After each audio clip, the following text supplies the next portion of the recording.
Hello everyone, welcome to next lecture. अब अगर हम बात करें कि अंग्रेज़ों की प्रिंसली स्टेट्स के लिए क्या पॉलिसीज़ रही हैं, तो उसमें से एक आती है आपकी policy of ring fence. Okay, policy of ring fence, इसको अंग्रेज़ों ने फॉलो किया था लगभग आपका 1765 से लेकर के 1813 के पीरियड में। इसमें ज़्यादा कुछ नहीं, ये था कि इसको आप घेरने की पॉलिसी बोल सकते हो कि कैसे जो अंग्रेज़ थे वो एक प्रिंसली स्टेट के राज्य को, एक प्रिंसली स्टेट को कैसे वो एक एक करके घेरना शुरू करते थे, है ना। हमने उदाहरण देखा, सिंध का भी देखा। उन्होंने सिंध के साथ एटर्नल फ्रेंडशिप की ट्रीटी की थी। ये जो पॉलिसी ऑफ रिंग फेंस है, इसकी स्टार्टिंग वॉरेन हेस्टिंग ने की थी, और इस पॉलिसी को लॉर्ड वेलेस्ली ने भी फॉलो किया था। अगर हम जैसे बात करें सब्सिडरी अलायंस की, तो सब्सिडरी अलायंस जो था वो आपका एक टूल था। इस टूल का इस्तेमाल करके ये जो रिंग फेंस की पॉलिसी थी, इसको एग्जीक्यूट किया गया। यानी सब्सिडरी अलायंस के टूल को यूज़ किया गया था पॉलिसी ऑफ रिंग फेंस को आगे बढ़ाने के लिए। इस पॉलिसी की स्पेशलिटी ये थी कि ये लोग इसमें एनेक्सेशन नहीं करते थे प्रिंसली स्टेट का। चाहे अगर प्रिंसली स्टेट आपका लगभग ख़त्म ही क्यों ना हुआ हो, पर ये उसकी एनेक्सेशन नहीं करते थे। ये उसको एज अ बफर यूज़ करते थे या कुछ भी, बट उसकी एनेक्सेशन नहीं करते थे। ओके, फिर उसके बाद 1813 के पीरियड के बाद जो अंग्रेज़ों ने पॉलिसी फॉलो की, लगभग 1813 से लेकर के 1858 में जो पॉलिसी फॉलो करेंगे ब्रिटिशर्स इंडियन प्रिंसली स्टेट के लिए, वो है आपकी policy of subordinate isolation. Okay, policy of subordinate isolation. अब इस पॉलिसी को इसकी शुरुआत की थी लॉर्ड हेस्टिंग ऑनवर्ड्स हुई थी इसकी शुरुआत। ओके, लॉर्ड हेस्टिंग्स ऑनवर्ड्स इसकी शुरुआत हुई थी। इस पॉलिसी में बस ये था कि ये जो प्रिंसली स्टेट है उसको अलग कर देंगे बाकी राज्यों से। जैसे उदाहरण के लिए इन्होंने मराठाओं के साथ ऐसा किया था कि ये लोग पहले सबऑर्डिनेट बनाते थे किसी भी राज्य को, और फिर उसको धीरे धीरे आइसोलेट करते थे। और फिर 1858 ऑनवर्ड्स जो ये पॉलिसी लाएंगे प्रिंसली स्टेट्स के लिए, वो है आपकी policy of subordinate union. Policy of subordinate union. तो इसमें ये था कि ये अब छोटे जो दूसरे राज्य थे उनको कहते थे कि आप हमसे छोटे हो लेवल में, पर आप हमारे साथ यूनियन में रहोगे। यानी कि हम आपको इक्वालिटी का दर्जा तो नहीं दे रहे हो, पर हम आपको हमारी यूनियन में इंक्लूड कर रहे हैं। वहाँ पे आप स्टेटस में हमसे छोटे रहोगे, पर आप हमारे साथ यूनियन में रहोगे। तो यानी कि, और ये यूनियन भी किसके साथ थी? ये यूनियन थी आपकी गवर्नमेंट ऑफ इंडिया के साथ की यूनियन। उस समय जो गवर्नमेंट ऑफ इंडिया थी, government of India plus plus princely states की यूनियन, है ना। तो ये था पॉलिसी ऑफ सबऑर्डिनेट यूनियन में।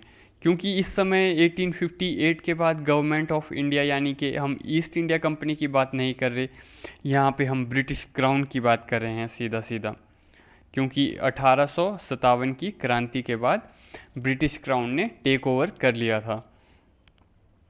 तो इस पॉलिसी के अंदर कुछ फ्रीडम दी जाती थी प्रिंसली स्टेट्स को, और फ्रीडम इसलिए दी जाती थी क्योंकि इससे पहले इन्होंने अब तक प्रिंसली स्टेट्स को आइसोलेटेड रखा था, और आइसोलेशन की वजह से ही रिवॉल्ट हुआ था 1857 का। तो फिर अब इन्होंने प्रिंसली स्टेट्स को कुछ कुछ फ्रीडम्स देने की शुरुआत भी की थी। बाकी जब हम आगे जाएंगे तो हम धीरे धीरे और भी डिटेल में पढ़ेंगे इन पॉलिसीज़ के बारे में। फ़िलहाल हमने ये देखा कि सबसे पहले ये लोग लाएंगे आपका पॉलिसी ऑफ रिंग फेंस, है ना। सबसे पहले रिंग फेंस वाली पॉलिसी, फिर उसके बाद आएगी आइसोलेट करो, है ना। फिर उसके बाद इस आइसोलेशन की वजह से रिएक्शन आएगा। वो रिएक्शन क्या था? वो रिएक्शन था आपका 1857 का रिवोल्ट। और फिर उसके बाद फिर ये पॉलिसी लाएंगे यूनियन की। और फ्यूचर में एक और ये इंट्रोड्यूस करेंगे 1935 में। ये लोग इंट्रोड्यूस करेंगे गवर्नमेंट ऑफ इंडिया एक्ट। और इस एक्ट के अंदर जो ब्रिटिश गवर्नमेंट है, ओके, ब्रिटिश गवर्नमेंट ऑफर करेगी, क्या ऑफर करेगी? ये ऑफर करेगी policy of equal federation, policy of equal federation. तो ये ऑफर किसके लिए किया जाएगा? ये ऑफर किया जाएगा प्रिंसली स्टेट्स के लिए। और इस ऑफर में ये कहा इन्होंने कि आप लोग हमें ज्वाइन करो, आप लोग अपने नॉमिनीज़ को भेजो पार्लियामेंट में, और फिर हम लोग जो है मिल कर के एक प्रोविंशियल सेटअप बनाएंगे और मिल कर के सरकार बनाएंगे, चलाएंगे। तो इन लोगों ने ऑफ़र दिया प्रिंसली स्टेट्स को ज्वाइन करने का। पर प्रिंसली स्टेट्स ने कहा देखो भाई, हमें तुम लोगों के साथ ज्वाइन नहीं करना है, हमें डर है कि जो हमारी बची खुची ऑटोनॉमी है तुम लोग उसको भी हमसे छीन लोगे, हमें तुम्हारे साथ ज्वाइन नहीं करना है। तो इसलिए one of the biggest criticism की हम बात करें, criticism of government of India act 1935, वो क्रिटिसिज्म ये है कि इसको पेपर फेडरेशन भी कहा जाता है। पेपर फेडरेशन यानी कि ये फेडरेशन सिर्फ कागज़ पर ही बनकर रह गई, असल दुनिया में ये फेडरेशन नहीं बन पाई। तो हम अब जो है पॉलिसीज़ पढ़ेंगे गवर्नर जनरल के पर्सपेक्टिव से फ्यूचर क्लासेस में, जैसे जैसे गवर्नर जनरल आते रहेंगे। यहाँ पर हमें इतना जानना है कि जो है अंग्रेज़ों की पॉलिसी जो थी प्रिंसली स्टेट्स के लिए, वो कैसे कैसे वक्त के साथ बदली, वो हमने देख लिया है ना, कि कैसे पॉलिसी ऑफ रिंग फेंस आई, फिर सबऑर्डिनेट आइसोलेशन, फिर यूनियन वाली पॉलिसी, और फिर इन्होंने 1935 में एक ऑफर भी दिया था पॉलिसी ऑफ इक्वल फेडरेशन का। तो खैर 1947 में इन प्रिंसली स्टेट्स को कहा गया था कि जब भारत आज़ाद हुआ था 1947 में, तब इन प्रिंसली स्टेट्स को एक और ऑफ़र दिया गया था। इनको कहा गया था कि यू आर इंडिपेंडेंट, और फिर इनको कहा गया था कि आप जो है ज्वाइन कर सकते हो भारत या पाकिस्तान को, या फिर आप इंडिपेंडेंट भी रह सकते हो। तो उस समय 3 स्टेट्स थे, एक था आपका कश्मीर, एक था हैदराबाद, और एक था त्रावणकोर, है ना। तो इन स्टेट्स ने कहा कि हम अपना अलग से स्टेट्स बनाएंगे, हम ना भारत के साथ जुड़ेंगे, हम ना पाकिस्तान के साथ जुड़ेंगे। तो फिर बाद में तो खैर इन लोगों को इंक्लूड कर दिया गया था, अलग अलग तरीके से भारत में जोड़ा गया था। जैसे आपने ऑपरेशन पोलो का नाम सुना होगा, जो कि सरदार वल्लभ भाई पटेल ने किया था। खैर वो सब हम पढ़ेंगे पोस्ट इंडिपेंडेंस हिस्ट्री में। अगर अभी की हम बात करें तो अब हमारे सामने प्रश्न उठता है, एक क्वेश्चन आता है हमारे सामने कि ब्रिटिश कॉन्क्वेस्ट जो है प्लैन्ड था या फिर कॉन्सिक्वेंशियल था, और कैसे ब्रिटिशर्स जो हैं ब्रिटिश कॉन्क्वेस्ट सक्सेसफुल हो पाया, क्या ऐसे कारण थे जिसकी वजह से जो ब्रिटिशर्स हैं वो इंडिया के ऊपर कॉन्क्वेस्ट करने में कामयाब हुए। तो अगर हम उन सब फैक्टर्स को देखें कि क्या ऐसे कारण थे, तो एक तो हमारे सामने आ जाता है structure of east India company. और वो स्ट्रक्चर क्या था, वो ये था कि ईस्ट इंडिया कंपनी एक प्राइवेट कंपनी थी, है ना। तो प्राइवेट कंपनी और सरकारी कंपनी में अक्सर आपको ये फ़र्क देखने को मिल जाता है कि प्राइवेट कंपनी में एफिशिएंसी काफ़ी ज़्यादा होती है, जबकि गवर्नमेंट कंपनीज़ में, गवर्नमेंट प्रोसीजर्स में रेड टेपिज़म बहुत ज़्यादा होता है, एफिशिएंसी थोड़ी कम होती है, काम स्लो होता है। तो ये भी एक एडवांटेज थी ईस्ट इंडिया कंपनी के पास।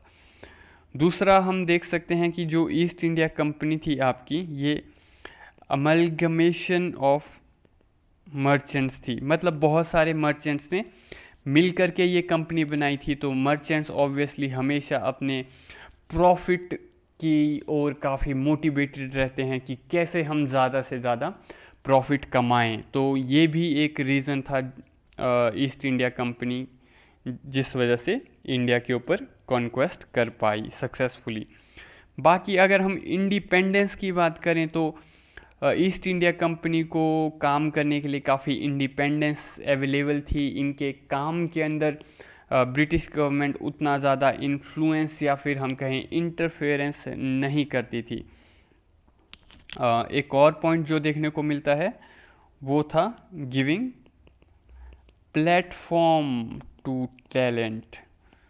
ईस्ट इंडिया कंपनी के अंदर जो है, अगर कोई टैलेंटेड पर्सन है, कोई टैलेंटेड पर्सनैलिटी है, तो ऑब्वियसली उस पर्सनैलिटी को प्रमोट किया जाता था, उसको आगे बढ़ाया जाता था, उसको प्रेरित किया जाता था। जैसे हमने क्लाइव का एग्ज़ाम्पल देखा, क्लाइव की स्टोरी देखी कि वो कैसे पहले बहुत ही लोअर पोजीशन पर था और फिर वो धीरे धीरे धीरे कैसे टॉप तक पहुंचा, क्योंकि उसके अंदर टैलेंट था और उसके उस टैलेंट को रिकग्नाइज़ किया गया था कंपनी के द्वारा। अगर हम मिलिट्री पॉइंट ऑफ व्यू से देखें तो इसमें एक फैक्टर हमें मिलता है नेवल सुपीरियोरिटी, जो कि थी ईस्ट इंडिया कंपनी के पास। ईस्ट इंडिया कंपनी के पास जो नेवी थी, it was better than other navies at that point of time. Okay, और हमें ये भी पता है कि उनकी जो आर्मी थी वो डिसिप्लिन्ड थी। तो ये भी एक एडवांटेज थी ईस्ट इंडिया कंपनी के पास कि उनकी आर्मी इंडियन प्रिंसली स्टेट से अगर कंपेयर की जाए तो बहुत ज़्यादा डिसिप्लिन्ड थी। और एक और फैक्टर जो है वो है रेगुलर सैलरी दी जाती थी ईस्ट इंडिया कंपनी के सोल्जर्स को, उन्हें वक्त पे अपनी तनख्वाह मिल जाती थी। जबकि अगर हम कई इंडियन प्रिंसली स्टेट्स के केसेस को ऑब्ज़र्व करेंगे तो हमें देखने को मिलेगा कि काफ़ी लंबे समय तक उन लोगों को कई बार अपनी सैलरीज़ भी नहीं मिलती थी। और ऑब्वियसली अगर आपको आपकी सैलरी टाइम पर मिल रही है तो सोल्जर्स हमेशा मोटिवेटेड रहेंगे और हमेशा लड़ने के लिए तैयार रहेंगे। अगर हम इकोनॉमी पॉइंट ऑफ व्यू से बात करें क्या एडवांटेजेस थी ईस्ट इंडिया कंपनी के पास, तो एक तो ये है कि यूरोप में या फिर हम कहें ब्रिटेन में स्पेसिफिकली इंडस्ट्रियलाइजेशन काफ़ी पहले आ चुका था। और ऑब्वियसली इंडस्ट्रियलाइजेशन का एडवांटेज ये है कि वो बहुत ही कम प्राइस में अच्छी क्वालिटी के गुड्स प्रोड्यूस कर सकते थे और फिर वो उन गुड्स को इंडिया में ही बेचते थे, जिससे प्रॉफिट कमाते थे और उसी प्रॉफिट को फिर से इंडिया में ही इन्वेस्ट करते थे कॉलोनाइजेशन के पर्पज़ से। अगर हम एक और फैक्टर देखें इकोनॉमी पॉइंट ऑफ व्यू से तो वो है डेब्ट मार्केट पॉलिसी, यानी कि ईस्ट इंडिया कंपनी जो है वो इंग्लैंड में लोगों से पैसा उठाती थी अपने कामों में इन्वेस्टमेंट के लिए, और east India company bank of England से भी लोन लेती थी। तो हम ये देख सकते हैं कि कंपनी के पास जो है पैसा वो उसको बहुत ही आसानी से मिल जाता था और इस पैसे को वो इंडिया में अपने आप को एक्सपेंड करने के लिए यूज़ करती थी।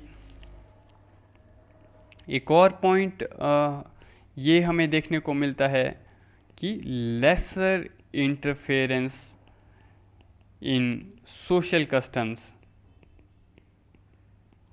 अगर हम बाकी यूरोपियन पावर से कंपेयर करें, जैसे पुर्तगीज़ वगैरह हो गए, तो अंग्रेज़ों ने कोशिश की कि वो कम से कम इंटरफेरेंस करे इंडियन सोसाइटी के सोशल कस्टम्स में, क्योंकि अगर आप सोशल कस्टम्स के अंदर ज़्यादा इंटरफेयर करोगे तो आपको लोगों का बैकलैश झेलना पड़ेगा। और हमें कुछ और अगर हम पॉलिटिकल एंगल से फैक्टर्स देखने की कोशिश करें, तो जो फैक्टर्स ईस्ट इंडिया कंपनी को एडवांटेज देते हैं वो फैक्टर्स हैं, एक तो हो गया आपका political stability. Yes, political stability because there was no revolution in case of England. England के केस में कोई ख़ास रेवोल्यूशन वगैरह नहीं आई, जिसकी वजह से वहाँ पर हमेशा पॉलिटिकल स्टेबिलिटी बनी रही। और अगर आपके राज्य में पॉलिटिकल स्टेबिलिटी बनी हो तो ऑब्वियसली आप अपनी कॉलोनीज़ को अच्छे से मैनेज कर पाओगे, उनको अच्छे से कंट्रोल कर पाओगे। जबकि हम अपोजिट साइड अगर फ्रांस का एग्जांपल लें तो फ्रांस में पॉलिटिकल स्टेबिलिटी उतनी ज़्यादा नहीं रही, कभी वहाँ पर फ्रेंच रेवोल्यूशन आई तो कभी कुछ और हुआ।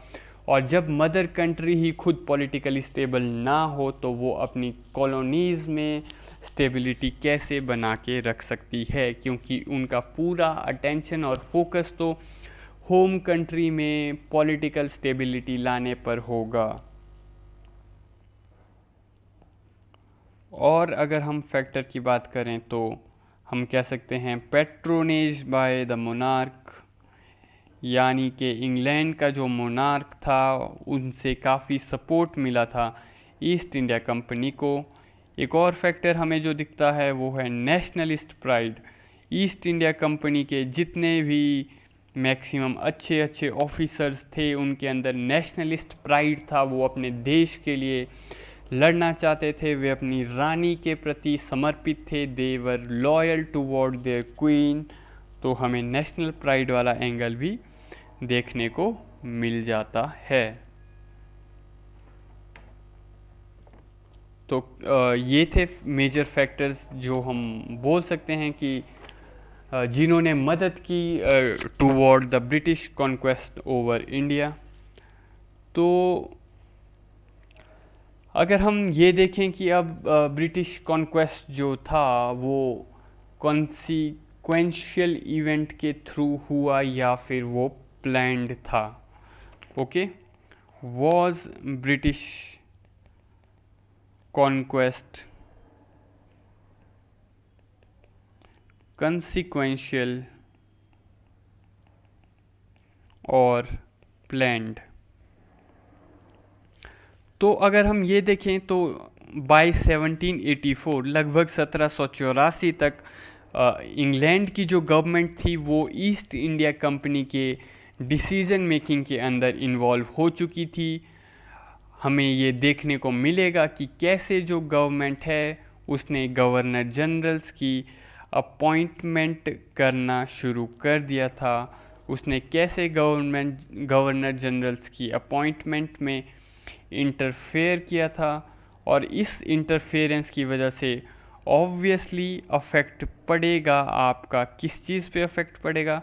इसका अफेक्ट पड़ेगा इंडियन इकोनॉमी पर, क्योंकि कौन गवर्नर जनरल बन रहा है उसका अफेक्ट इंडियन इकोनॉमी पर पड़ना बहुत ही ऑब्वियस बात है। इसका अफेक्ट पड़ेगा इंडियन सोसाइटी पर, और इसका अफेक्ट पड़ेगा इंडियन पॉलिटी पर भी, और भी कई सारे इंडियन सोसाइटी के एस्पेक्ट्स पर इस सब का अफेक्ट पड़ेगा ही।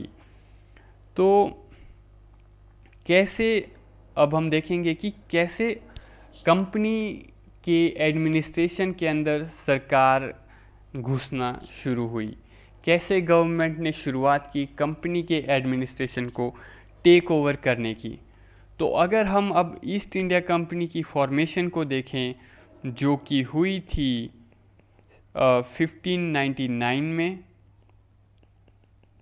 कब ये हुई थी? 1599 में। हमने देखा था इसका नाम था John company. Okay. John company ने परमिशन मांगी थी ट्रेड की ब्रिटिश मोनार्की से, और यही हमें दिखाता है, ये जो परमिशन मांगी गई ये हमें दिखाता है कि शुरुआती दौर से ही गवर्नमेंट का इंटरफेरेंस था।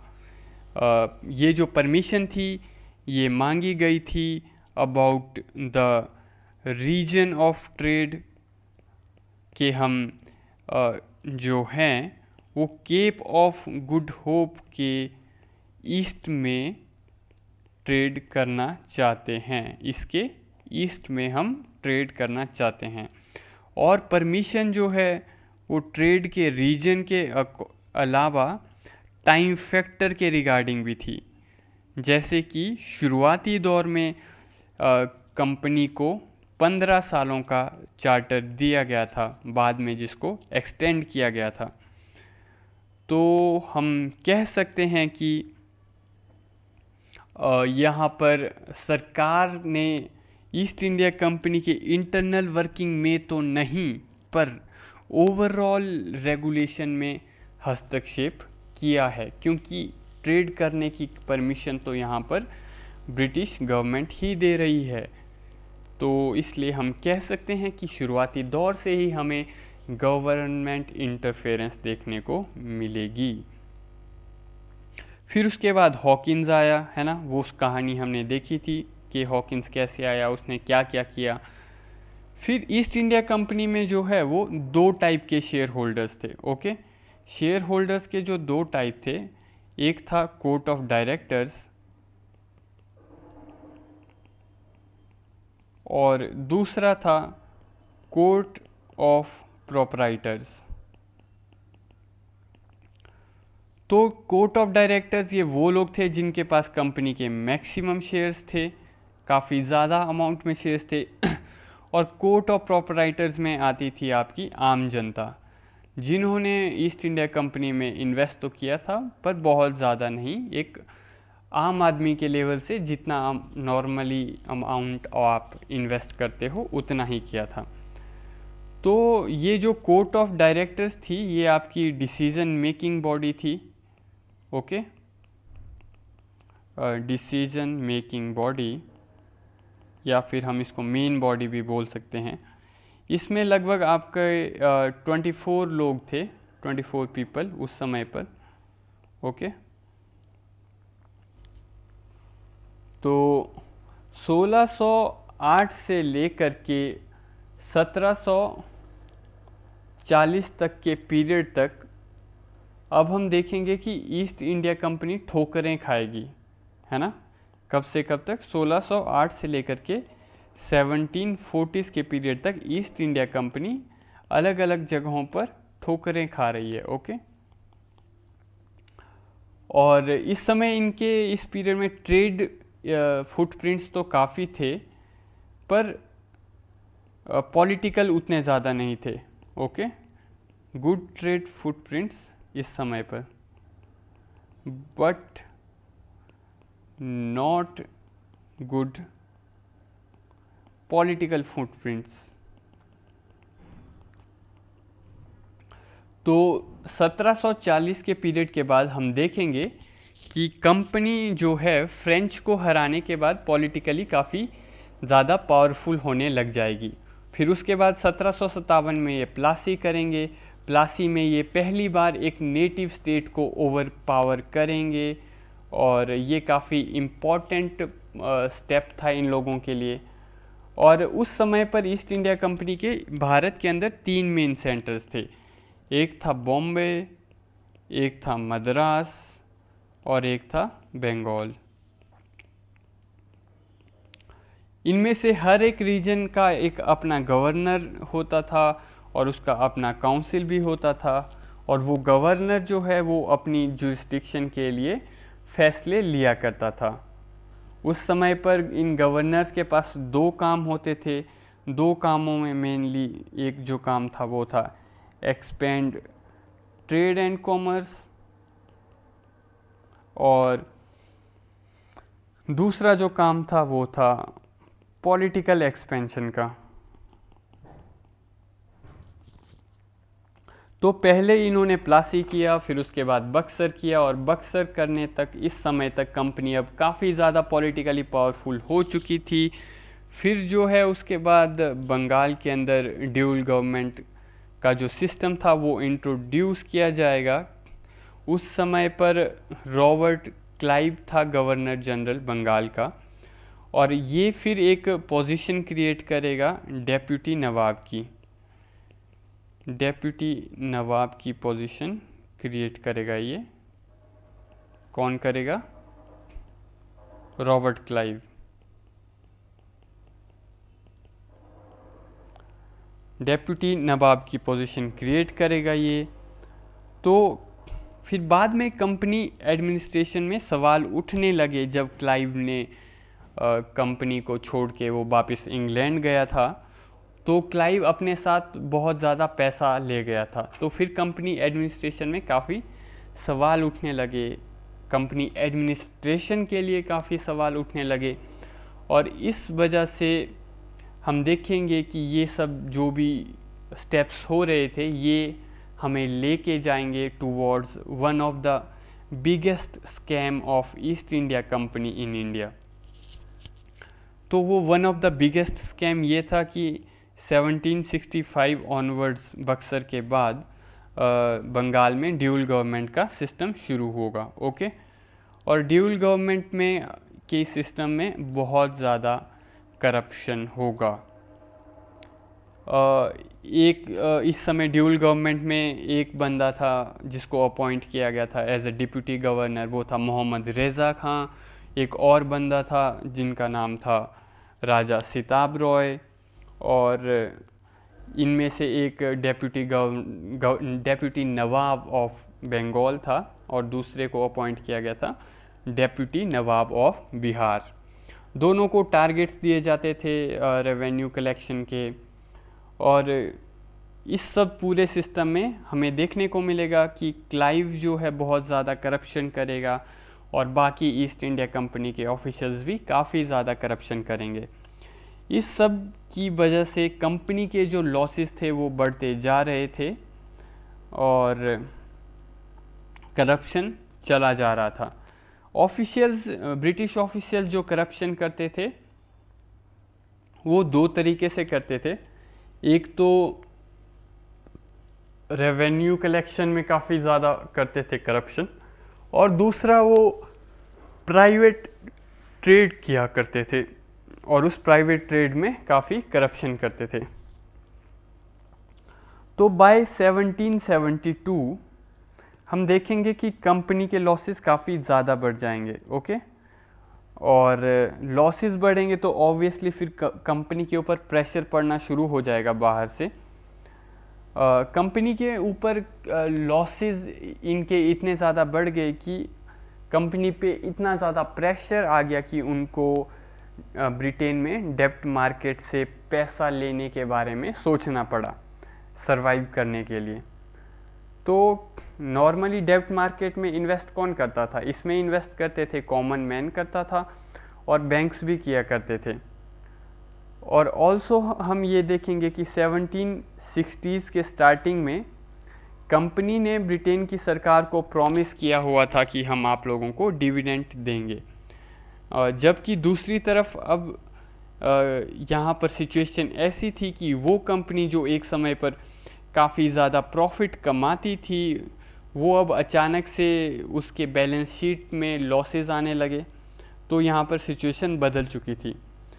ब्रिटेन के लोगों ने भी ऑब्ज़र्व किया कि कंपनी जो है वो तो लॉस में जा रही है, पर जो कंपनी के ऑफिशियल्स हैं वो अमीर बनकर वापस इंग्लैंड में आ रहे हैं।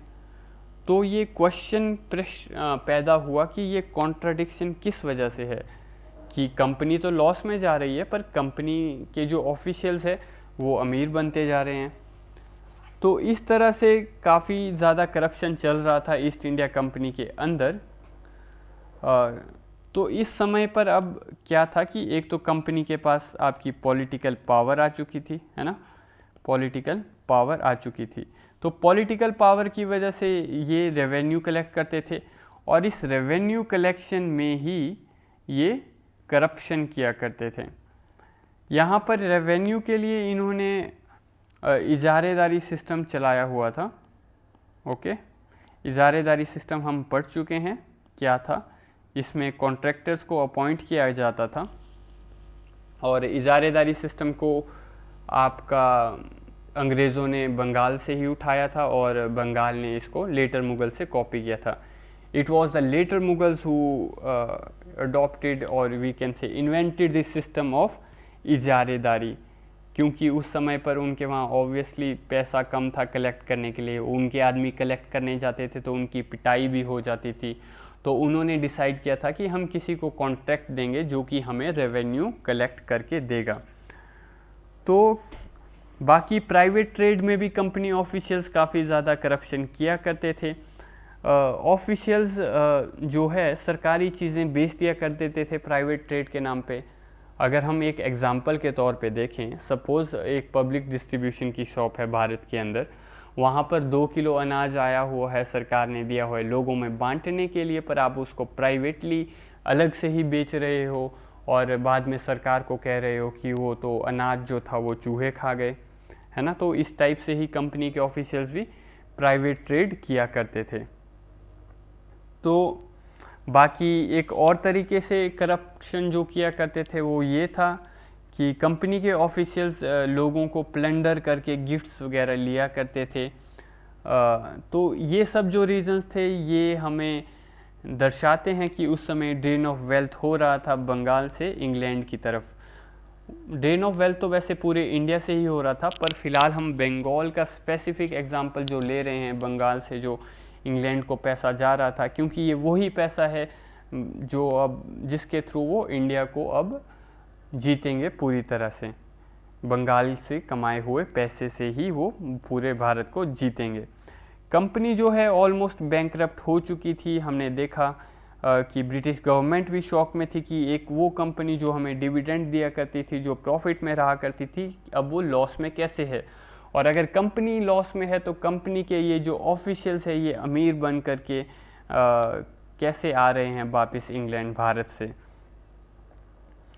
तो कंपनी काफ़ी लंबे समय तक प्रॉफिट देती रही थी, पर अब सडनली ये चीज़ सबके लिए शॉकिंग थी कि अब कंपनी लॉस में जा रही है।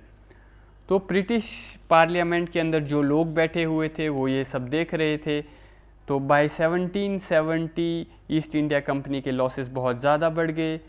तो इस वजह से साथ में इन्होंने अपनी डेब्ट मार्केट के अंदर की क्रेडिबिलिटी भी खो दी थी।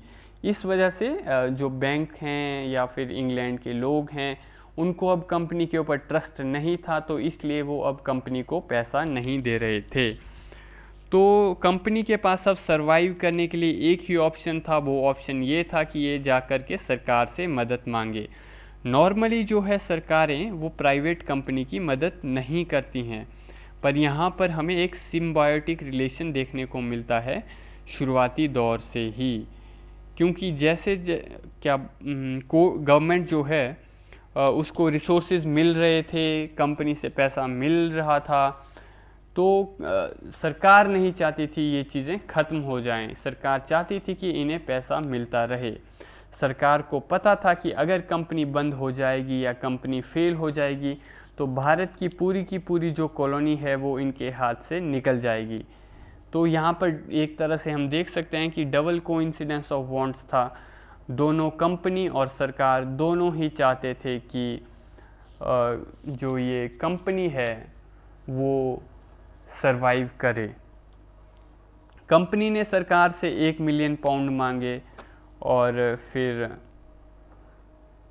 सरकार भी ये कहेगी कि वो 1 मिलियन पाउंड तो ठीक है हम दे देंगे, हमें कोई प्रॉब्लम नहीं है देने में, पर हमें जानना है कि तुम्हारे अंदर क्या चल रहा है। उस समय ब्रिटेन का प्राइम मिनिस्टर था Lord North. Okay, Lord North ने एक कमिटी बनाई, एक कमिटी जिसका पर्पस था to study the East India company. तो इस कमिटी ने लगभग 1.5 साल तक अपनी रिसर्च की और फिर इन्होंने अपनी रिपोर्ट सामने लाई। लॉर्ड नॉर्थ ने कहा कि हम पैसा देंगे, हमें पैसा देने से कोई इशू नहीं है, बल्कि तुमने 1 मिलियन मांगा था, हम तो 1.4 मिलियन दे देंगे तुमको, पर हमें साथ में तुम्हें रेगुलेट भी करना है, हमें तुम्हें रेगुलेट भी करना है। तो फिर लॉर्ड नॉर्थ जो है वो ब्रिटिश के पार्लियामेंट में एक बिल इंट्रोड्यूस करेंगे और कंपनी को लोन देने के लिए एक अलग से बिल लाया जाएगा। पर उसके अलावा एक और बिल लाया गया था। उस बिल का पर्पस था कि ईस्ट इंडिया कंपनी को पूरी तरह से रेगुलेट किया जाए, क्योंकि लॉर्ड नॉर्थ चाहते थे कि वो ईस्ट इंडिया कंपनी को पूरी तरह से रेगुलेट करें। इस प्रोविज़न को हम देखें, जो पूरी तरह से रेगुलेट करने का ये प्रोविज़न था, ये काफ़ी ज़्यादा डिबेटेबल था ब्रिटिश पार्लियामेंट के अंदर, क्योंकि बहुत से लोग इस चीज़ से एग्री नहीं कर रहे थे कि कंपनी को कम्प्लीटली अपनी रेगुलेशन के अंडर लिया जाए। तो ब्रिटिश पार्लियामेंट में कुछ जो सिटिंग मेंबर्स थे वो थे नेशनलिस्ट थे वो, और वो चाहते थे कि ईस्ट इंडिया कंपनी को हम नेशनलाइज कर दें, ये पूरी तरह से गवर्नमेंट के अंडर आए। और कुछ लोग ब्रिटिश पार्लियामेंट में बैठे हुए जो कि अपोजिशन के मेंबर थे, वो लोग भी सेम पॉइंट ऑफ व्यू रखते थे कि कंपनी को पूरी तरह से अपने अंडर में ले लिया जाए। पर उस समय पर साथ ही इन दोनों के साथ ही ब्रिटिश पार्लियामेंट के अंदर लोग एक और कैटेगरी थी लोगों की, वो थी friends of east India company. ये वो लोग थे जिनका कंपनी के अंदर काफ़ी ज़्यादा अमाउंट में शेयर्स थे, तो ये नहीं चाहते थे कि कंपनी और सरकार के बीच कोई कन्फ्लिक्ट हो। तो लॉर्ड नॉर्थ का जो आइडिया था कंप्लीट रेगुलेशन का ईस्ट इंडिया कंपनी के लिए, वो तो फेल हो गया, पर फिर भी रेगुलेटिंग एक्ट पास हुआ। Okay, regulating act of 1773 past. इसके पास होने पर हम कह ही सकते हैं कि एक तरह से लॉर्ड नॉर्थ सक्सेसफुल हुआ इस एक्ट को पास करने में, हालांकि वो कंप्लीट रेगुलेशन नहीं थी ईस्ट इंडिया कंपनी की। तो इसके पास होने पर हमें दो इफेक्ट्स दिखेंगे, एक इंग्लैंड में, ओके, और दूसरा इंडिया में। अगर हम इंग्लैंड के इफेक्ट्स की बात करें तो जो कोर्ट ऑफ डायरेक्टर्स थे, जो कि कंपनी का ब्रेन थे, गवर्नमेंट कोर्ट ऑफ डायरेक्टर्स की अब क्वालिफिकेशंस बढ़ा देगी। Qualifications of court of directors को बढ़ा दिया जाएगा। और ये करने के पीछे का कारण एक थॉट था। वो थॉट ये था कि जो अमीर लोग हैं वो करप्शन नहीं करेंगे, क्योंकि उनको पैसे की ज़रूरत नहीं है, उनके पास बहुत पैसा है। हालांकि ये थॉट गलत है, पर उन लोगों ने, क्योंकि हमें आजकल देखने को मिलता है कि अमीर लोग भी करप्शन करते हैं, पर उस समय उन्होंने सोचा कि अगर हम कोर्ट ऑफ डायरेक्टर की क्वालिफिकेशन बढ़ाएं, हम एक पर्सन जितने शेयर्स ओन करता है उस लिमिट को बढ़ा दें कि आपके पास कम से कम इतने शेयर्स होने चाहिए कि तब आप कोर्ट ऑफ डायरेक्टर बन सकते हो। सपोज़ पहले लिमिट होगी कि मान लो आपके पास 1 लाख रुपए के शेयर होने चाहिए, तो आप कोर्ट ऑफ डायरेक्टर थे। पर अब आपकी लिमिट सपोज़ बढ़ा दी गई कि अब आपके पास कम से कम 10 लाख रुपए के शेयर होने चाहिए, तब आप कोर्ट ऑफ डायरेक्टर कहलाओगे। तो उन्होंने इस तरह की कंडीशन इसलिए बढ़ाई, उनके अकॉर्डिंग अमीर लोग करप्शन नहीं करेंगे। जिस आदमी के पास बहुत पैसा है वो करप्शन क्यों करेगा, उसे पैसे की क्या ज़रूरत। तो इस आइडिया के साथ उन लोगों ने कोर्ट ऑफ डायरेक्टर की लिमिट्स बढ़ा दी।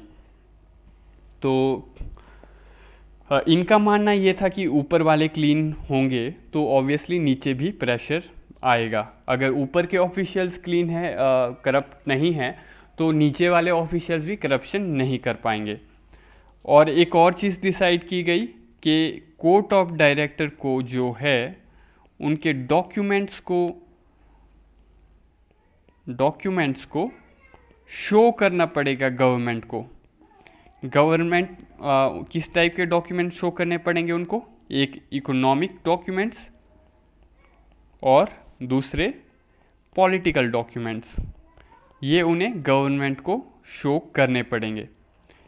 किसको शो करेंगे? वो करेंगे सेक्रेटरी ऑफ रेवेन्यू को,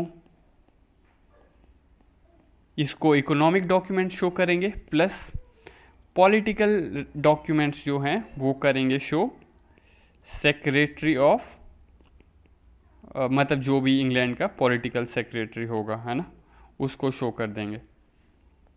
तो इस सब से होगा क्या? जो ये भी डॉक्यूमेंट शो किए जाएंगे, इससे होगा ये कि जो ईस्ट इंडिया कंपनी की अकाउंटेबिलिटी है वो बढ़ जाएगी, क्योंकि अब तक तो उनके ऊपर कोई चेक नहीं रख रहा था ना, पर अब जब से उन्हें डॉक्यूमेंट शो करने पड़ेंगे, यानी कि कोई ना कोई उनके ऊपर चेक रख रहा है, और जब आपके ऊपर कोई चेक रख रहा है तो अब ऑब्वियसली आपकी अकाउंटेबिलिटी बढ़ जाएगी। बाकी अगर हम बात करें इंडिया में जो अफेक्ट्स हुए इसको पास होने की वजह से, वो ये है कि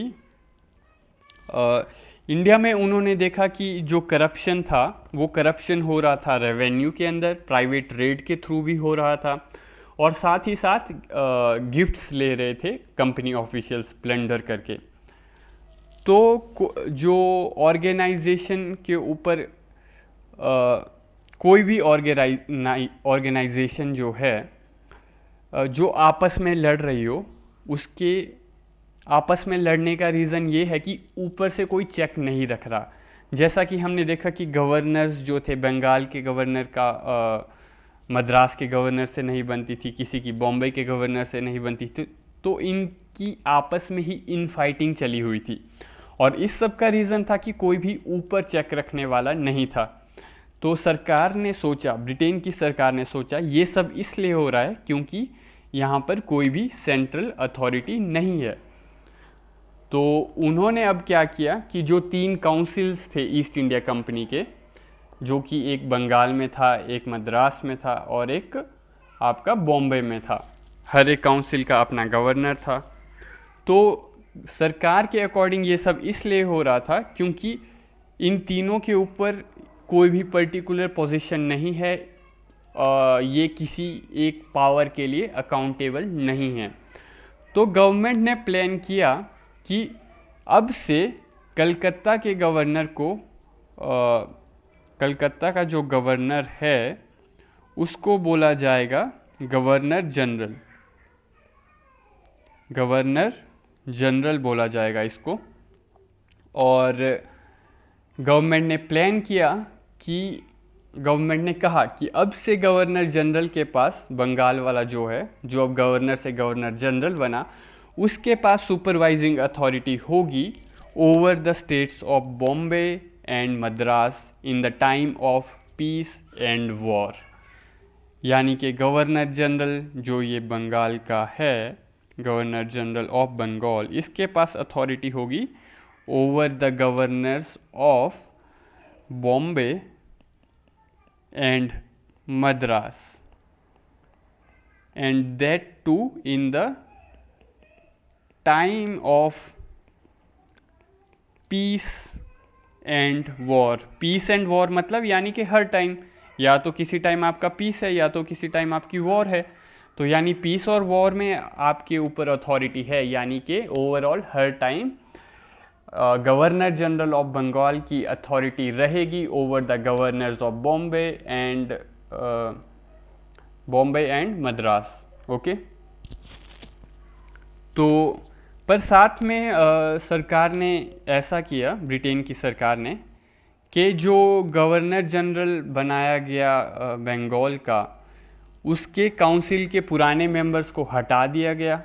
अब काउंसिल में नए मेंबर्स लाए गए, और ये जो नए मेंबर्स थे काउंसिल के, ये ईस्ट इंडिया कंपनी के नहीं थे, बल्कि ये नए मेंबर्स सरकार द्वारा चुने गए थे। 4 नए काउंसिल मेंबर्स ब्रिटेन की सरकार द्वारा चुने गए थे और इनकी जो टर्म थी वो डिसाइड की गई 5 ईयर्स। ठीक है, 5 ईयर टर्म होगी अब से किसकी? काउंसिल मेंबर्स की। काउंसिल मेंबर्स ऑफ जीजीबी, यानी कि गवर्नर जनरल ऑफ बंगाल के जो काउंसिल है उसकी मेंबर्स की टर्म जो है वो 5 ईयर डिसाइड की गई। और ये भी कहा गया कि यहाँ पर जो डिसीजन है वो डिसीजन मेजॉरिटी द्वारा लिए जाएंगे। डिसीजन मेकिंग में गवर्नर जनरल को कोई वीटो नहीं मिली। No veto to GGB. GGB यानी गवर्नर जनरल ऑफ बंगाल। यानी सपोज अब एक गवर्नर जनरल है, 4 काउंसिल मेंबर्स हैं, ठीक है, टोटल ये लोग 5 हो गए। अब कोई भी डिसीजन लिया जा रहा है, सपोज एक डिसीजन के फेवर में एक गवर्नर जनरल है और साथ में एक काउंसिल मेंबर है, पर उस डिसीजन के अगेंस्ट 3 मेंबर्स हैं, तो इस बेसिस पर जो है गवर्नर जनरल को कोई स्पेशल वीटो नहीं मिलेगी और गवर्नर जनरल जिस डिसीजन के फेवर में था वो डिसीजन नहीं लिया जाएगा, क्योंकि उस डिसीजन के फेवर में सिर्फ 2 लोग हैं और 3 लोग उस डिसीजन के फेवर में नहीं हैं। Okay, understood. तो कोई वीटो नहीं मिला गवर्नर जनरल को। इन शॉर्ट हम ये कह सकते हैं कि अब all the council members will try to prove themselves. अब हर काउंसिल मेंबर कोशिश करेगा अपने आप को प्रूव करने की। गवर्नर जनरल को अथॉरिटी दी गई पर उसकी अथॉरिटी एब्सोल्यूट नहीं थी। ऑल्सो सरकार ने सोचा, ब्रिटेन की सरकार ने, कि करप्शन का एक जो कारण था वो था प्राइवेट ट्रेड और एक और कारण था प्लंडरिंग। तो इन्होंने ये कहा कि तुम लोग करप्शन शायद इसलिए कर रहे हो क्योंकि तुम्हारी सैलरी कम है, तो इसलिए ब्रिटेन की सरकार ने इनकी सैलरी इंक्रीज़ कर दी। सैलरी को बढ़ा दिया गया और सैलरी इसलिए बढ़ा दी गई उनके अकॉर्डिंग, अब सैलरी बढ़ाने पर कंपनी के ऑफिशियल्स बाहर मुंह नहीं मारेंगे, यानी कि अब वो करप्ट प्रैक्टिसेस को शायद फॉलो ना करें। साइमल्टेनियसली कंपनी के ऑफिशियल्स को कहा गया कि अब से आप लोग प्राइवेट ट्रेड नहीं करोगे, नो प्राइवेट ट्रेड। अब से आप लोग गिफ्ट्स नहीं लोगे, नो गिफ्ट्स। तो ये सब कहा गया कंपनी ऑफिशियल्स को, यानी कि हम देख सकते हैं कि फर्स्ट टाइम एक तरह से कोड ऑफ कंडक्ट इंट्रोड्यूस किया गया कंपनी ऑफिशियल्स के लिए। Code of conduct for company officials. Okay, तो अब हमारे सामने एक प्रश्न आता है कि अगर इस सब के बावजूद भी कोई व्यक्ति, कोई कंपनी का ऑफिशियल्स इमोरल एक्टिविटीज़ में इंडल्ज होता है या फिर गवर्नर जनरल अपनी पावर्स को एक्सीड करता है, तो उस सिचुएशन में क्या होगा? तो एक रीज़न जो था करप्शन का वो ये था कि भारत के अंदर उस समय तक जुडिशियल इंस्टीट्यूशंस नहीं थे, तो फिर इस एक्ट के थ्रू जुडिशियल इंस्टीट्यूशंस एस्टेब्लिश किए गए। सुप्रीम कोर्ट एस्टेब्लिश किया गया कलकत्ता में, supreme court at Calcutta. Okay, तो यहाँ पर अब सुप्रीम कोर्ट में सिविल केसेस भी आएंगे और क्रिमिनल केसेस भी आएंगे। यहाँ पर था आपका एक चीफ जस्टिस था और 3 जजेस थे। ओके, सुप्रीम कोर्ट की डिसीज़न के अगेंस्ट अपील आपकी होगी सिर्फ लंदन में, ओनली इन लंदन। लंदन में क्या होगी आपकी appeal, appeal only in London. तो जब रेगुलेटिंग एक्ट ऑफ 1773 पास हुआ उस समय Warren Hasting obviously governor of Bengal था। कौन था? वॉरेन हेस्टिंग था। तो वॉरेन हेस्टिंग अब बन गया गवर्नर से गवर्नर जनरल ऑफ बंगाल।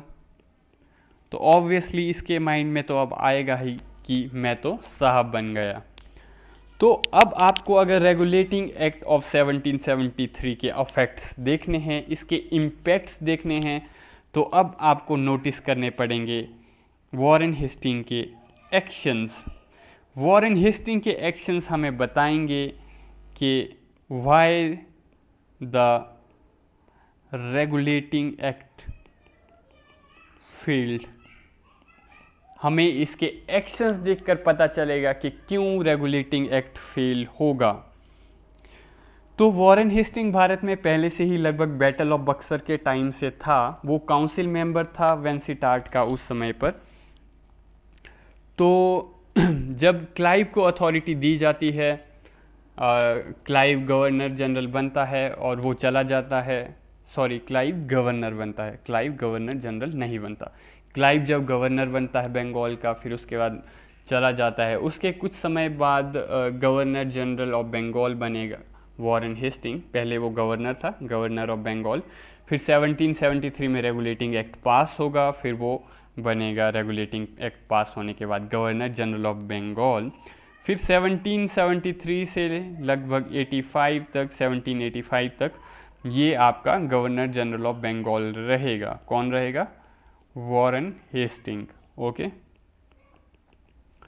तो ये अब अलग अलग प्रकार के काम करेगा। कुछ पॉलिटिकल क्षेत्र में काम करेगा, है ना, रेवेन्यू में भी करेगा, जुडिशरी में भी करेगा, है ना, सोसाइटी के लिए भी करेगा, वगैरह वगैरह। बाकी इसको फिर अब एक्सपेंशन का काम भी करना है। तो अब हम इसके काम देखेंगे कि इसने किस टाइप के काम किए। एक्सपेंशन में अगर हम देखें तो इसने 1774 में आपका रोहिला वॉर की थी, हम देख चुके हैं उसके बारे में, है ना। बाकी इसने 1775 से लेकर के 82 तक फर्स्ट मराठा वॉर भी की थी। मराठा वॉर कौन सी वाली? फर्स्ट की थी इसने। ओके, और 1780s में इसने आपका सेकंड मैसूर वॉर भी की थी। ओके, फर्स्ट मराठा वॉर में हमने देखा था कि कैसे इसने एक ट्रीटी को रिजेक्ट करके कहा कि हाँ नहीं, ये वाली ट्रीटी नहीं, मैं अपनी वाली ट्रीटी भेजूंगा, है ना। तो इस टाइप का हमने देखा, हम पढ़ चुके हैं ये सब। बाकी हेस्टिंग का जो पॉइंट ऑफ व्यू था वो ये था कि इंडिया को रूल करने के लिए हमें इंडियंस को समझने की ज़रूरत है। तो इंडियंस को समझने के लिए उसने अलग अलग प्रकार की अब हरकतें करेगा वो। एक तो हेस्टिंग की पॉलिसी थी, वो थी नो कन्वर्जन पॉलिसी। इसका मानना ये था कि तुम इंडियंस को पहले कन्वर्ट मत करो, पहले तुम इंडियन सोसाइटी को समझो, फिर हम इसके बारे में बात करेंगे।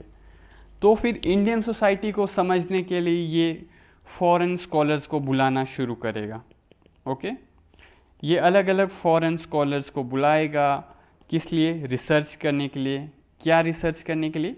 इंडियन सोसाइटी के बारे में रिसर्च करने के लिए ये अलग अलग फॉरेन स्कॉलर्स को भारत में बुलाएगा। और फिर शुरुआत होगी ओरिएंटल स्टडीज़ की। ओरिएंटल स्टडीज़ यानी कि पूरब की जो सभ्यताएं हैं उनके बारे में पढ़ाई को हम ओरिएंटल स्टडीज़ कहते हैं।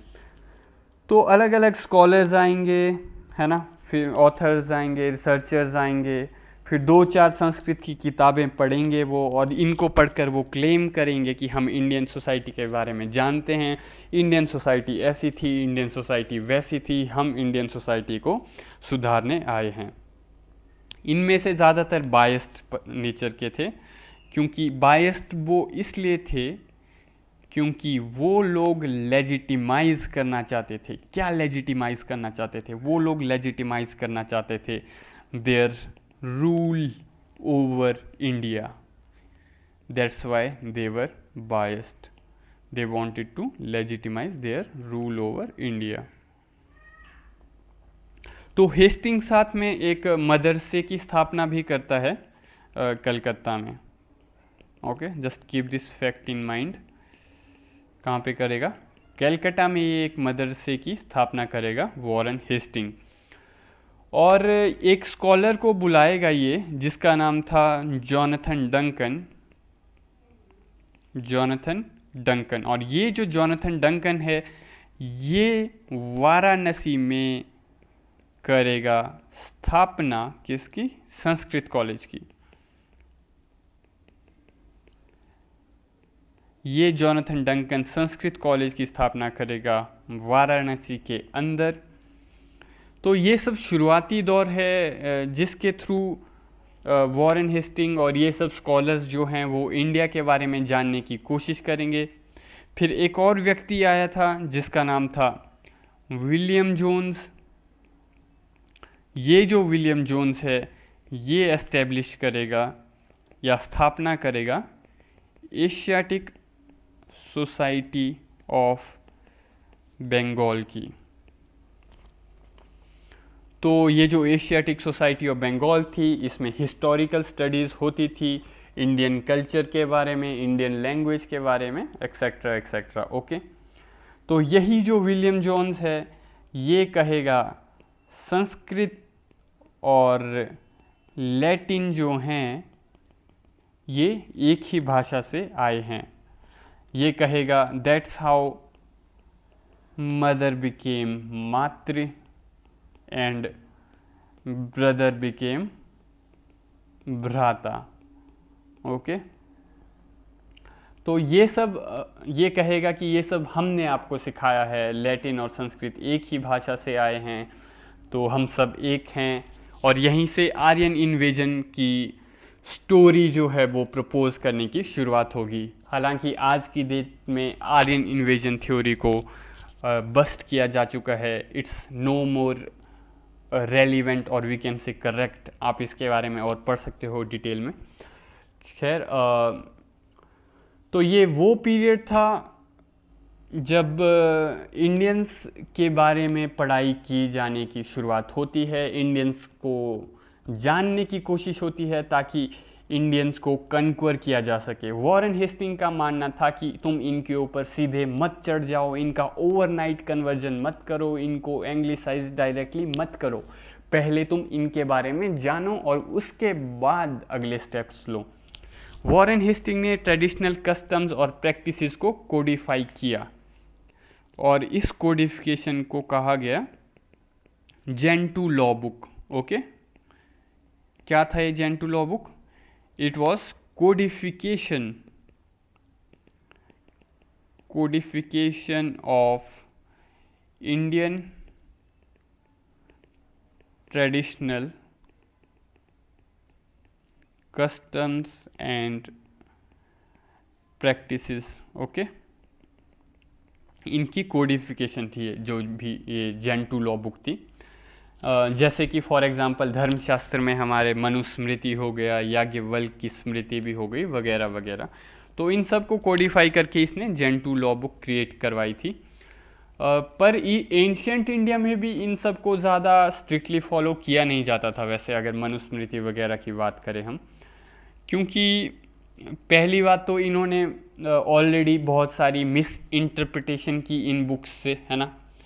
इन्होंने जो ये कास्टाज वर्ड था, कास्ट सिस्टम या ये सब भी इन्होंने पोर्तुगीज़ से लिया था। सबसे पहले पोर्तुगीज़ ने इंडिया में, पोर्तुगीज़ जो ये थे मिशनरीज़, इन्होंने ये कास्टाज वर्ड लाया था। कास्टाज वर्ड यूज़ किया जाता है क्लास डिवीज़न के लिए, यहीं से कास्ट वर्ड आया है। तो ये पुर्तगीज़ मिशनरी थे, इनको खुद को चीज़ें प्रॉपरली पता नहीं थी, फिर इन्होंने ये चीज़ें अंग्रेज़ों को चिपका दी और अंग्रेज़ों ने फिर यही इस सब से जेंटू लॉज क्रिएट कर दिए थे। तो ये सब उतना वैलिड है नहीं, मतलब बहुत ही हम कह सकते हैं रॉ फॉर्म में इन्होंने चीज़ें उठाई। रॉ भी नहीं कहेंगे, हम कहेंगे मतलब half knowledge of system and half knowledge भी वो कि जो बहुत ही प्रॉपरली कुछ पता है नहीं, तो बस चीज़ें उठा के बोल दिया ऐसा है वैसा है।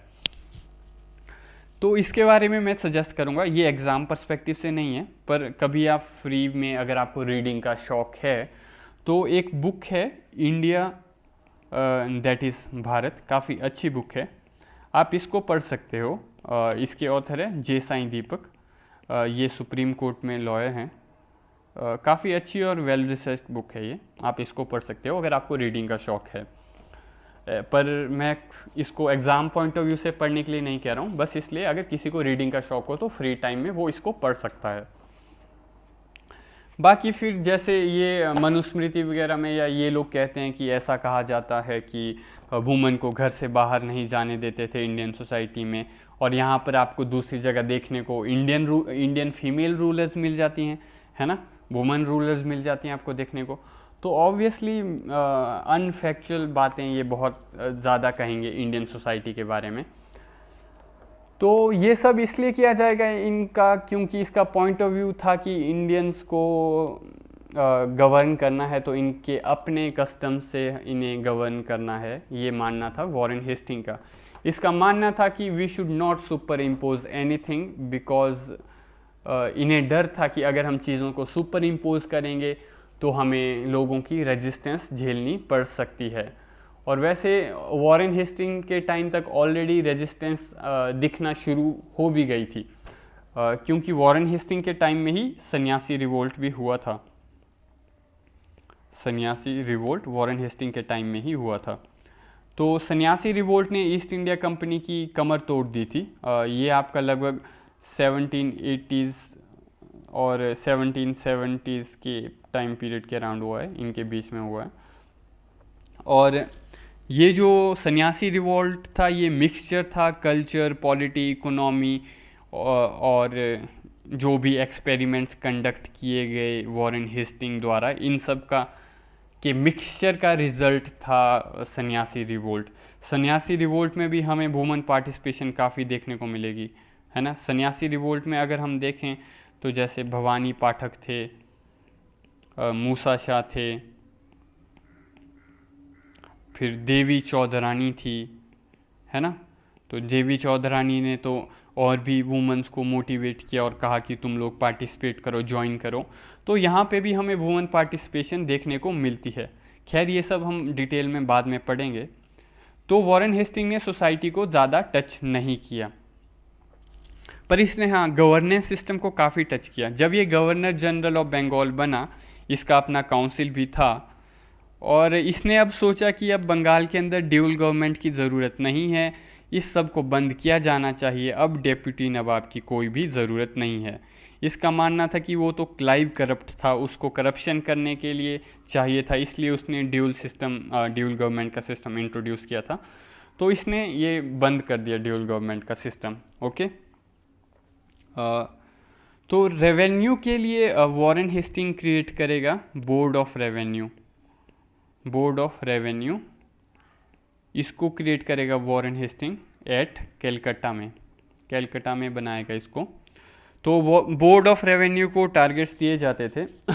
बोर्ड ऑफ रेवेन्यू को आप कंपेयर कर सकते हो आज की डेट में central board of direct taxes से, आज की डेट में, है ना। डायरेक्ट टैक्सेस के लिए है आपका central board of direct taxes, बाकी इनडायरेक्ट टैक्सेस के लिए आजकल जीएसटी है ना। तो रेवेन्यू जो है आज की डेट का रेवेन्यू या टैक्स हम कहें, इसको आप पुराने ज़माने के चौथ से भी कंपेयर कर ही सकते हो। बस डिफरेंस ये है कि आज के समय में टैक्स के साथ अकाउंटेबिलिटी भी होती है सरकार के ऊपर, कि अगर आप टैक्स ले रहे हो तो आपको पब्लिक वेलफेयर के लिए भी काम करना पड़ेगा, इस पैसे को आपको पब्लिक वेलफेयर के लिए इन्वेस्ट करना पड़ेगा। जबकि पुराने ज़माने में अगर राजा चौथ ले भी रहे हैं तो उनके ऊपर कोई अकाउंटेबिलिटी नहीं होती थी। बाकी इसने बोर्ड ऑफ रेवेन्यू बनाया, हमने देखा। फिर इसने पोजीशन क्रिएट की अकाउंटेंट जनरल की। ओके, इसने अकाउंटेंट जनरल की पोजीशन क्रिएट की। अकाउंटेंट जनरल का काम होगा कि ये रेवेन्यू मैटर्स और इस सब में देखेगा, है ना। अकाउंटेंट जनरल्स के नीचे पोजीशन में आएंगे कलेक्टर्स, जो कि यूरोपियन ही होंगे,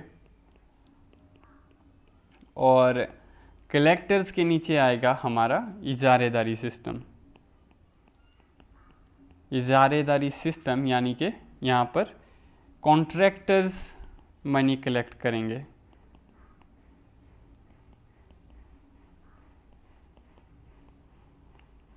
ओके, कॉन्ट्रैक्टर्स मनी कलेक्ट करेंगे। तो वॉरेन हेस्टिंग जो है खैर अगर हम इजारेदारी सिस्टम की बात करें तो ये कंपनी ने इनहेरिट किया था बंगाल से। बंगाल ने इनहेरिट किया था मुगलों से। मुगलों में लेटर मुगल्स ने ये लाया था इजारेदारी सिस्टम, क्योंकि इनके पास पैसों की कमी पड़ गई थी। कोई इनके आदमी कलेक्ट करने जाते भी थे तो उनकी कुटाई हो जाती थी। तो इन्होंने लेटर मुगल्स ने सोचा कि बेटर ये है कि हम ठेका दे देंगे, है ना, क्योंकि खुद कलेक्ट करने में कॉस्ट ऑफ कलेक्शन भी बहुत आ जाती है। तो खैर वॉरेन हेस्टिंग ने ये इजारेदारी सिस्टम ये सब तो ला तो दिया, मतलब कलेक्टर्स के नीचे, पर वॉरेन हेस्टिंग ने ये नहीं बोला कि कॉन्ट्रैक्टर कौन होगा, कॉन्ट्रैक्ट किसको दिया जाएगा। तो फिर अब यहाँ पे दोबारा स्कैम्स की शुरुआत होगी, ठीक है। वॉरेन हेस्टिंग 5 साल के कॉन्ट्रैक्ट्स दिया करता था, 5 ईयर कॉन्ट्रैक्ट। इसको पंचशाला सिस्टम भी कहते हैं, पंचशाला सिस्टम। ये जो कॉन्ट्रैक्ट था ये दिया जाता था आपका हाईएस्ट बिडर को, ठीक है। पर इसमें स्कैम होने लगे काफ़ी। स्कैम ये कि जो कलेक्टर थे, जो ऑफिशियल्स थे, वो खुद ही कॉन्ट्रैक्ट लिए करते थे किसी और के नाम पर। इसमें बेनामी ट्रांजैक्शंस बहुत होने लगी। सपोज़ कि कोई कलेक्टर है, वो अपने किसी नौकर के नाम पर कॉन्ट्रैक्ट ले लेगा, तो इस तरह से अपने किसी नौकर के नाम पर या अपने किसी और जान पहचान के नाम पर वो कॉन्ट्रैक्ट ले लेगा और फिर बाद में खुद ही कलेक्ट करेगा। तो इस तरह से इस सिस्टम में काफ़ी करप्शन होने लगा। साथ में जो मैंने कहा कि अगर ये 5 ईयर का कॉन्ट्रैक्ट हाईएस्ट बिडर को दिया जाता था, तो इसमें भी रिगिंग होने लगी। क्या होने लगी इसमें? रिगिंग अगर आपको नहीं पता तो कार्टेल कह सकते हैं हम। यानी कि सब जो पूरे बोली लगाने वाले हैं सब मिल कर के डिसाइड कर लेंगे आपस में कि इस वाले में मैं बोली लगाऊंगा तो तुम लोग मुझसे कम बोली ही लगाना। तो कार्टेल सिस्टम टाइप डेवलप हो गया था इसमें भी काफ़ी। तो फिर किसी ने वॉरेन हेस्टिंग को बोला कुछ समय बाद कि भाई तुम 5 साल का कॉन्ट्रैक्ट क्यों दे रहे हो, तुम 1 साल का कॉन्ट्रैक्ट दिया करो, उससे ज़्यादा रिन्यूअल जब होगा तो ज़्यादा पैसा आएगा, है ना। 1 year contract means more renewal, okay. More renewal means more money, हर साल कुछ परसेंटेज तो बढ़ता ही जाएगा ना। तो किसी ने सजेस्ट किया कि 1 साल का कॉन्ट्रैक्ट दो। फिर अब वॉरेन हेस्टिंग ने 1 साल का कॉन्ट्रैक्ट देने की शुरुआत की। 1 साल के कॉन्ट्रैक्ट से क्या होगा, प्रेशर किस पे आएगा? प्रेशर ऑब्वियसली फार्मर के ऊपर आएगा, पीजेंट के ऊपर आएगा, है ना।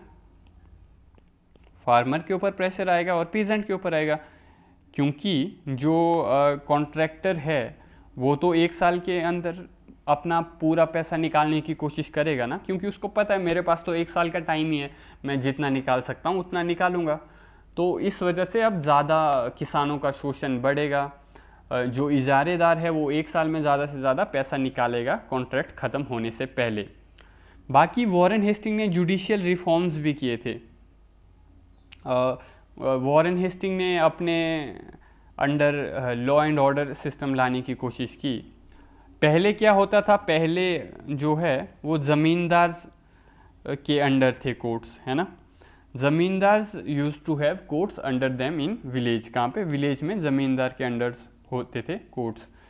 तो हेस्टिंग का पॉइंट ऑफ व्यू ये था कि हम अब बंगाल के नए नवाब हैं, तो अब ये ज़मींदार कैसे जुडिशियल पावर अपने हाथ में रह सकते हैं, ये सब सिस्टम को बंद किया करो। तो इसने जुडिशियल सिस्टम क्रिएट किया। इसने जुडिशरी को 2 पार्ट में डिवाइड किया, ठीक है। एक दीवानी अदालत थी, ओके, दीवानी अदालत, और दूसरी फौजदारी अदालत थी, फौजदारी अदालत। दीवानी अदालत आपका सिविल केसेस के लिए थी और फौजदारी अदालत आपका क्रिमिनल केसेस और लॉ एंड ऑर्डर, है ना, लॉ एंड ऑर्डर के लिए थी। और इसमें विलेज लेवल पे भी थे कोर्ट्स, विलेज लेवल पर, ओके। इधर विलेज लेवल पर था आपका सदर दीवानी अदालत, सदर दीवानी अदालत, और इधर थी आपकी सदर फौजदारी अदालत।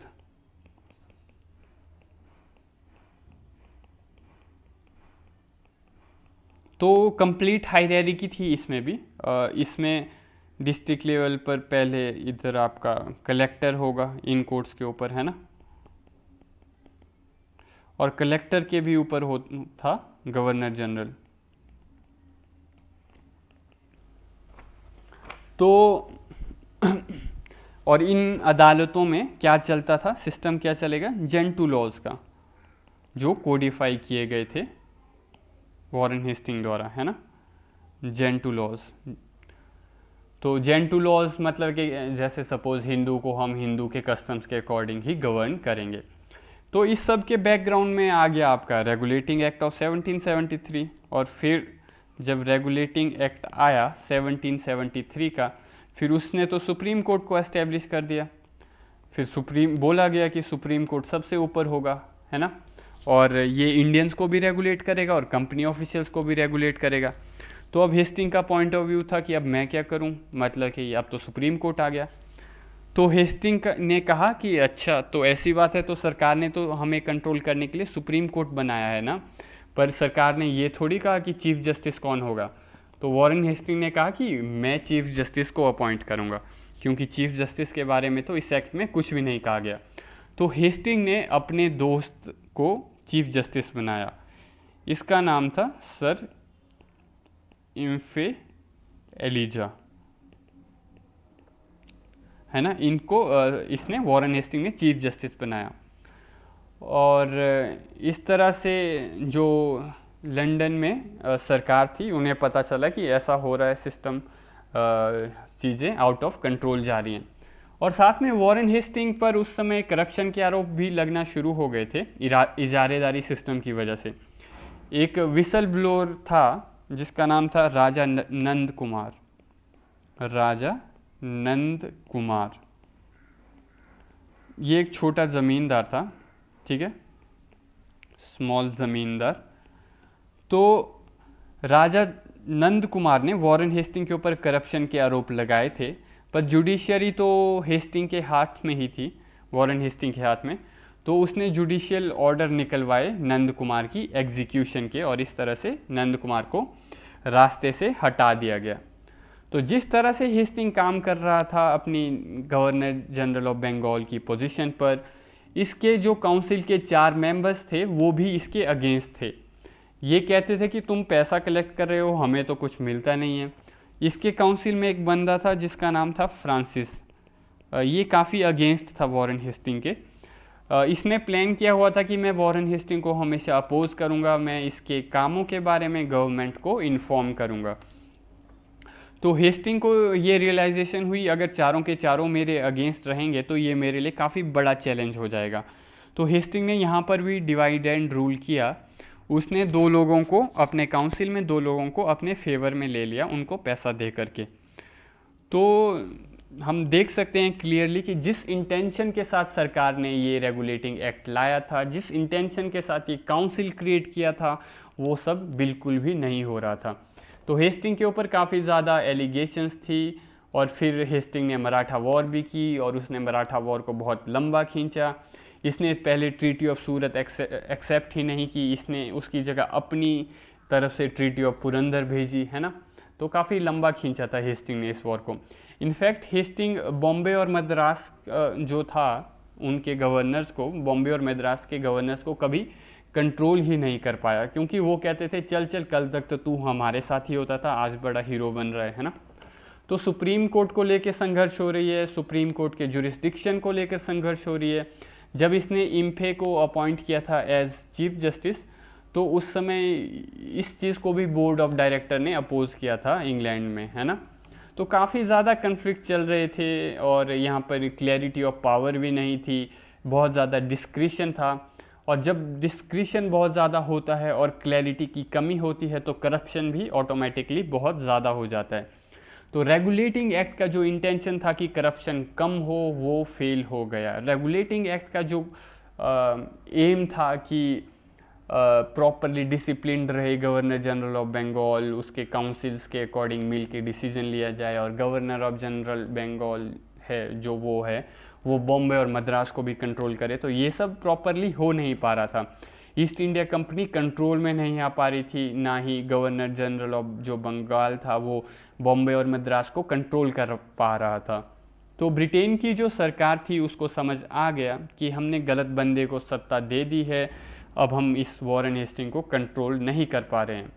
तो हेस्टिंग अभी भी भारत में ही था उस समय, 1784 की बात है, और उस समय ब्रिटेन में पीएम था विलियम पिट।